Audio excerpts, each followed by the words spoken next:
letting the dough to rest a little bit. In the meantime, I'm going to prepare the banneton using the rice flour.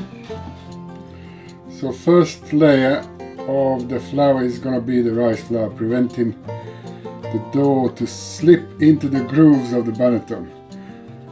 Fantastic dry flour, I love it. I don't know if you use it, but if you haven't tried it, you must. And then we add ordinary flour on top, because rice flour is not very good for decorating. It will just sort of fade away. But if you have a little bit of ordinary flour on, it will make those lovely grooves. We are going to decorate our loaf in the tin using one of those stencils. I think I'm going to use the butterfly. So what you do is cover the brownness of the stencil. Then you know that's plenty of flour. You don't want to over flour, because it will feel like dust when you are biting into the crust. So that's plenty. Show you when I lift this off. Very carefully, you have to lift it. And look at that. We are going to take this on the peel and then put it into the oven on a hot stone. There it goes. Comes off beautifully easy. I'm going to do my favorite cut today.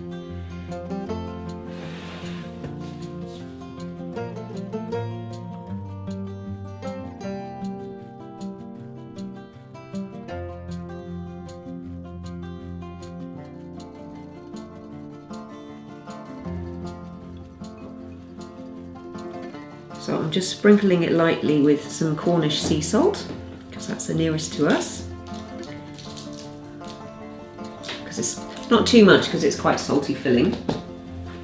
And then we just make a few slashes.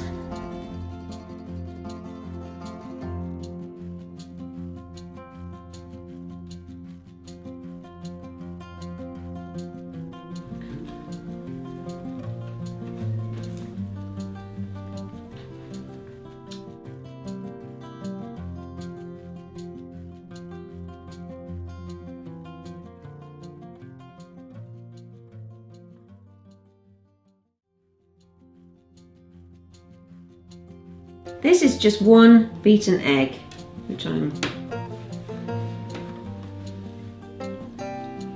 gently brushing all over. And you should also try to avoid drips of egg gluing the loaf to the baking paper, because that will make the rise go funny. It will stick to the paper. Anyway, it's a mess, you don't want it. This is what I like to call the sunrise cut. One long one and 5 sunny rays. If you haven't gone deep enough, you can go back. It's better to do it several times lightly than try to do one great dragging thing.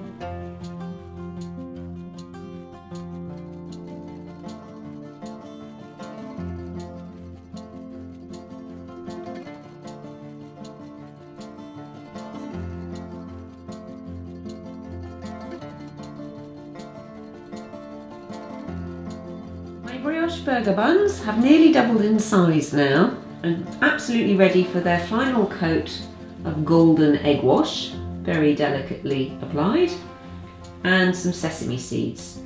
Here we go, just a few light seeds. And now I'm going to pile them up in the basket ready for burgers, or in my case, butter and jam.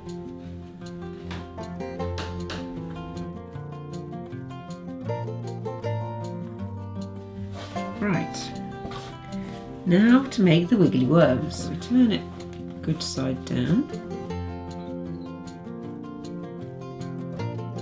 top to the middle, and roll it in like that. So I'm just very lightly flouring these to to make them handleable and gently rolling them. Use a scraper to help you yourself. So I've got my 3 sausages here on the tray, and the first thing to do is seal the top together, and then we start to braid them. Make the braids tight because they're going to loosen up as the dough rises.